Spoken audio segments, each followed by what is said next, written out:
দেশব্যাপী operation devil hunt, Gazipur সহ বিভিন্ন জেলায় 103 জন গ্রেপ্তার। বিশেষ গণশুনানি, তিস্তা পাড়ের কাউনিয়ায় 2 উপদেষ্টা। এবং মেঘনায় বেড়েছে জলদস্যুর দাপট, রাতে মাছ ধরতে যাচ্ছেন না জেলেরা।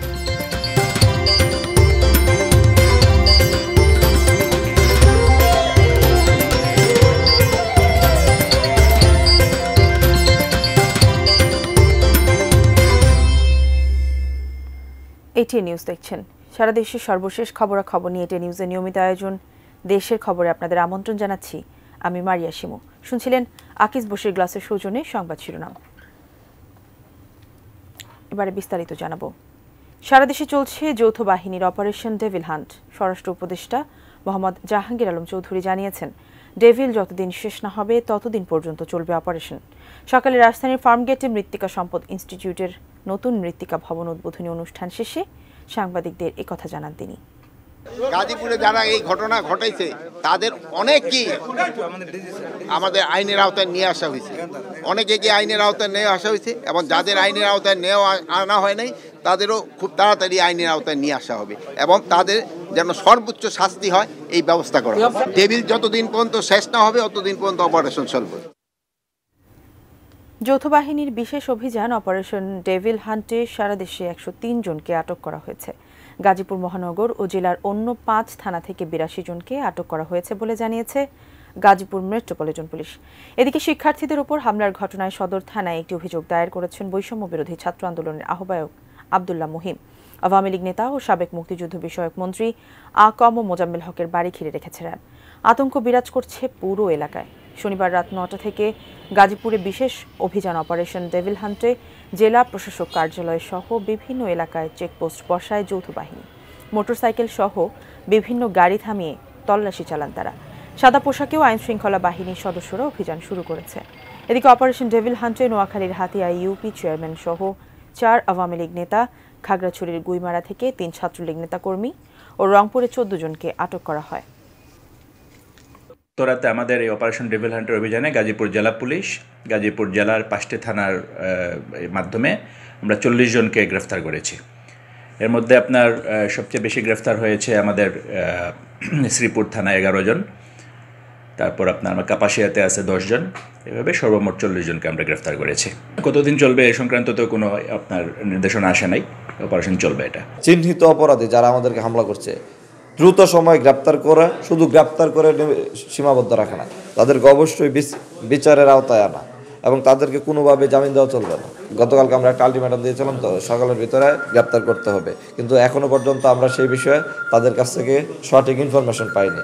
আমরা পরবর্তীতে আমাদের পরবর্তী যে ডিসিশন আছে সেটা আমরা জানিয়ে দেব। তিস্তা পাড়ের মানুষদের দুঃখ ও দুর্দশার কথা শুনতে রংপুরের কাউনিয়ায় গিয়েছেন অন্তর্বর্তী সরকারের 2 উপদেষ্টা। এ বিষয়ে কাউনিয়া তিস্তা নদীর পাড় থেকে বিস্তারিত জানিয়েছেন প্রতিনিধি শাহরিয়ার মিম। তিস্তা নদী নিয়ে যে আজকের এই গণশুনানির যে আয়োজন, সেখানে কিন্তু আপনারা নিশ্চয়ই দেখতে পাচ্ছেন এই আয়োজনের মধ্যে হাজার হাজার তিস্তা পাড়ের যারা দুপাশে যে সকল নাগরিকরা যারা এখানে আসলে বসবাস করেন তাদের আমরা উপস্থিতিকে দেখতে পাচ্ছি। আজকের এই গণশুনানি আয়োজনে কিন্তু পানি, বন, পরিবেশ ও জলবায়ু পরিবর্তন মন্ত্রণালয়ের উপদেষ্টা সৈয়দা রিজওয়ানা হাসান এবং যুব ক্রীড়া মন্ত্রণালয়ের উপদেষ্টা আসিফ মাহমুদ সজীব ভুঁইয়া কিছুক্ষণের মধ্যে এখানে এসে পৌঁছাবেন এবং তারপরে কিন্তু গণশুনানি কার্যক্রম শুরু হবে। অর্থাৎ এই এলাকার যারা মানুষরা রয়েছেন, তিস্তা পাড়ে যারা মানুষরা রয়েছেন, তাদের আসলে এই তিস্তা নিয়ে তাদের যে বিভিন্ন যে সমস্যার কথাগুলো শুনবেন। এবং আমরা যদি একটু এই মুহূর্তে তিস্তা বাঁচাও নদী বাঁচাও কমিটির সভাপতির সাথে কথা বলি, আজকের এখানে মূলত দাবি কি হবে?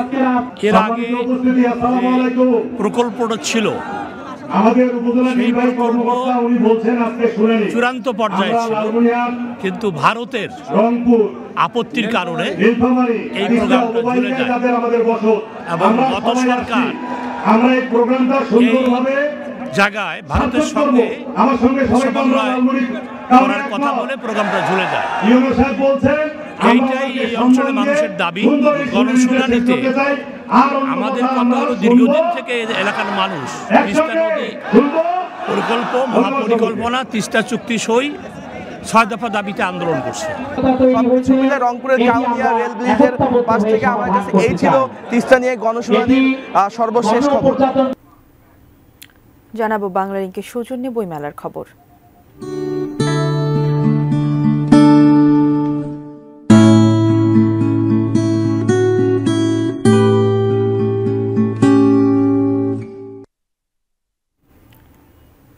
অমর একুশে বইমেলায় দৃষ্টি প্রতিবন্ধীদের একমাত্র ভরসা স্পর্শ ব্রেল প্রকাশনা। এবারে নতুন বেশ কয়েকটি বই এসেছে বিশেষ পাঠকদের জন্য। সব মিলিয়ে এ পর্যন্ত স্পর্শ প্রকাশনা 150 বই ব্রেল করেছে অমর একুশে বইমেলাকে ঘিরে। বইয়ের এই বিশাল সমুদ্রে এ সংখ্যাটা বড়ই নগণ্য। দৃষ্টিজয়ীদের চাওয়া প্রতিটি স্টলেই অন্তত আসুক একটি ব্রেল বই। অমর একুশে বইমেলায় সাধারণ পাঠকদের জন্য আছে শত শত বই।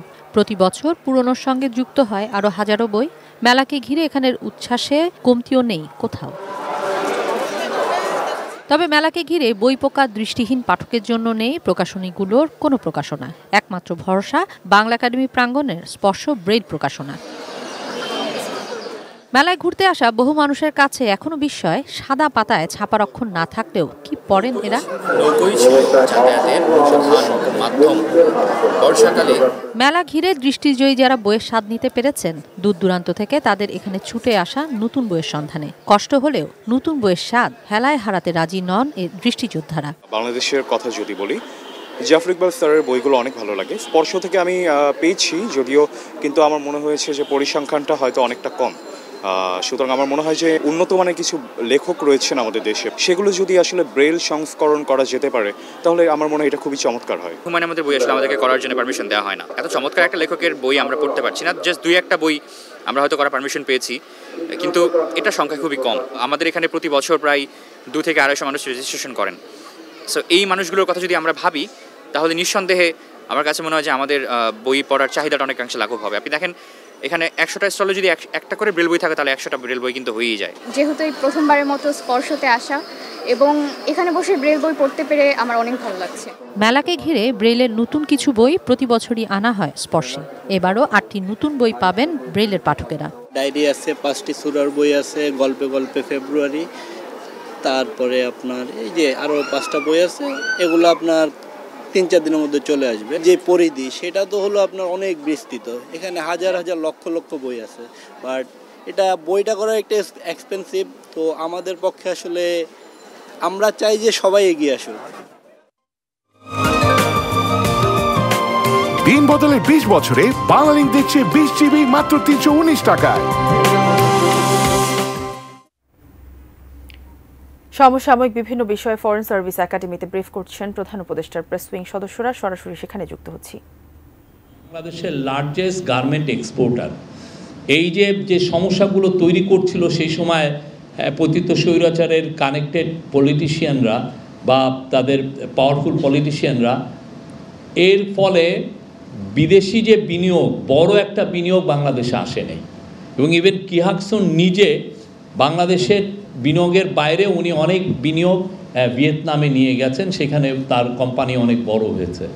তো আমাদের এই প্রথম একটা বড় চ্যালেঞ্জ ছিল যে এই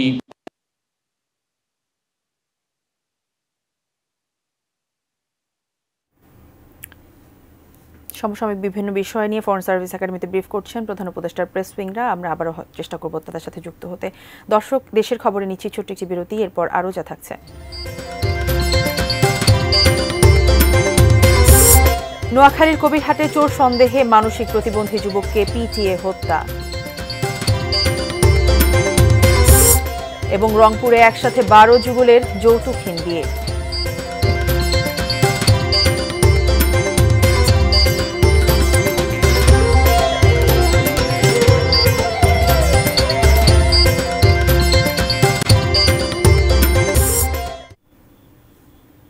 বিরতি শেষে আবারও ফিরে এলাম দেশের খবরে।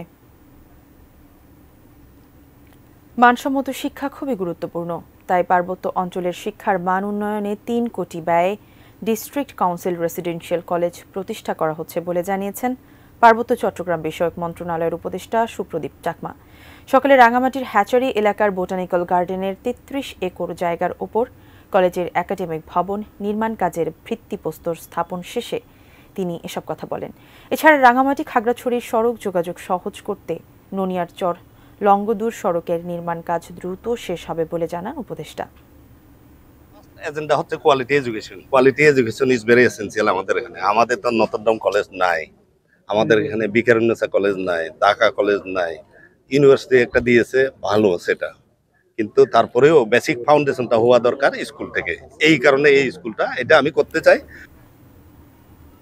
হঠাৎ করেই জলদস্যুর উপদ্রব বেড়েছে ভোলার মেঘনা নদীতে। নদীতে জেলেদের ওপর চড়াও হয় দস্যুরা, চলে হামলা, লুটপাট। এ মাসেই জলদস্যুদের গুলিতে 1 জেলে নিহত ও 3 জন আহত হয়েছেন। ভয়ে কেউ কেউ দিনে নদীতে নামলেও রাতে আর যাচ্ছেন না মাছ ধরতে। ভোলা থেকে মোহাম্মদ মঞ্জুর আলমের তথ্য ছবি নিয়ে ডেস্ক রিপোর্ট। 190 কিলোমিটার দীর্ঘ ভোলার জলসীমা। মেঘনা তেতুলিয়া নদীতে মাছ ধরে চলে জেলেদের জীবন, কিন্তু কিছুদিন ধরে নদীতে বেড়েছে জলদস্যুদের উপদ্রব। ডাকাত দল আক্রমণ করে লুটে নিচ্ছে জেলেদের জাল, মাছ ও ট্রলার।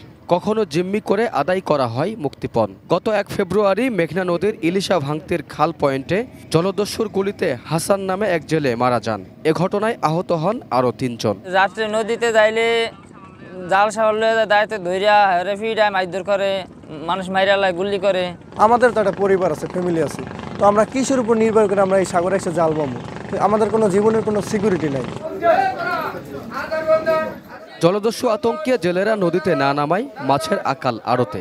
জলদস্যুর প্রভাব বেড়ে যাওয়ার কারণে নদীতে তারা যায় না, শুধু দিনে দিনে এক জোয়া যায়। এজন্য আমাদের ঘাটও মাছ একটু কম আসে, আমাদের বেচা কিনাও কম, মানে সব দিক দিয়ে আমাদের প্রভাব পড়ছে। দস্যু দমনে পুলিশ, কোস্টগার্ড ও নৌবাহিনী যৌথভাবে কাজ করছে বলে জানান পুলিশের এ কর্মকর্তা। নদী পথটা আমরা নিরাপদ রাখার সর্বোচ্চ চেষ্টা করি। জেলা পুলিশ যেমন এখানে কাজ করে, এর পাশাপাশি এখানে নৌ পুলিশ, কোস্টগার্ড, এখন যেহেতু আমাদের আরও নেভিও কাজ করতেছে আমাদের ভোলাতে, তো ওনারাও আমাদের সাথে সবাই মিলে কাজ করতেছি এবং আমরা সর্বোচ্চ আমাদের সামর্থ্যের মধ্যে থেকে সর্বোচ্চ করার চেষ্টা করছি। মৎস্য বিভাগের হিসেবে গত 3 বছরে ঝড়, জলোচ্ছ্বাস, প্রাকৃতিক দুর্যোগ ও ডাকাতের হামলায় নিহত হয়েছে 81 জন, যাদের মধ্যে এখনও নিখোঁজ 17 জন। Raihan Munshi, desk report, ATN news. দেশের খবর নিচ্ছে আরও একটি বিরতি, ফিরছি কিছুক্ষণের মধ্যে, সঙ্গে থাকুন।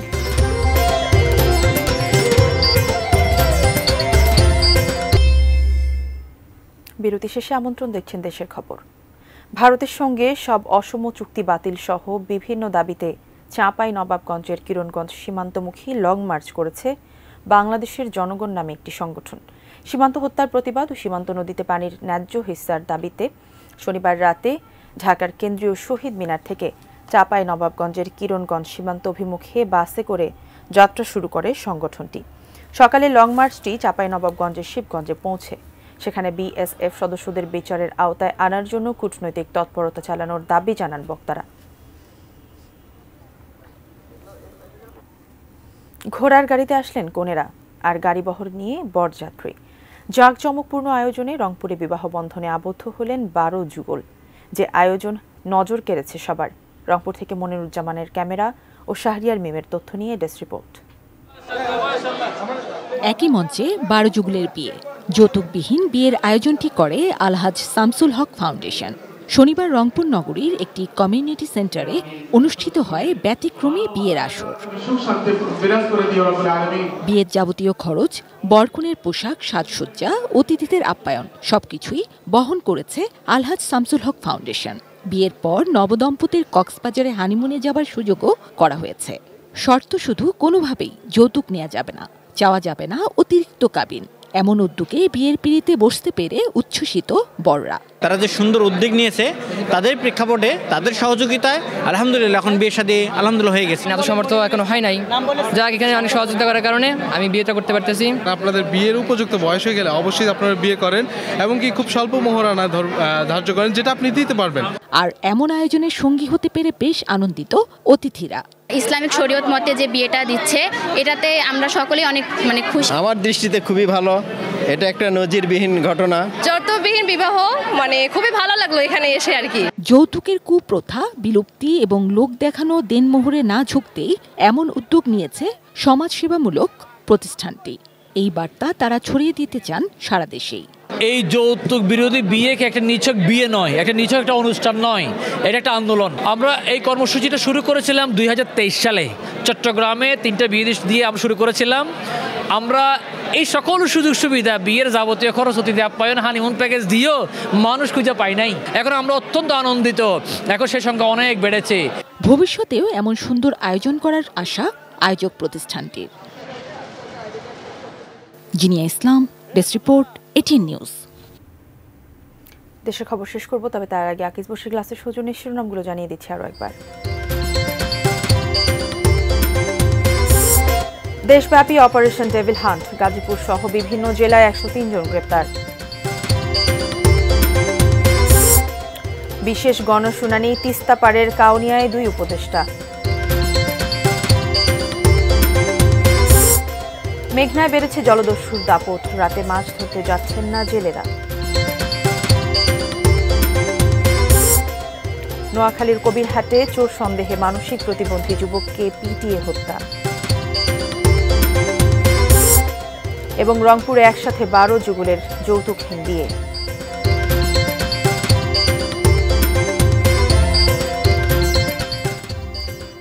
এই ছিল দেশের খবরের সর্বশেষ কাল। আবারও দেখা হবে একই সময়ে। সে পর্যন্ত সবাই ভালো থাকুন, দেখতে থাকুন ATN নিউজ। ধন্যবাদ।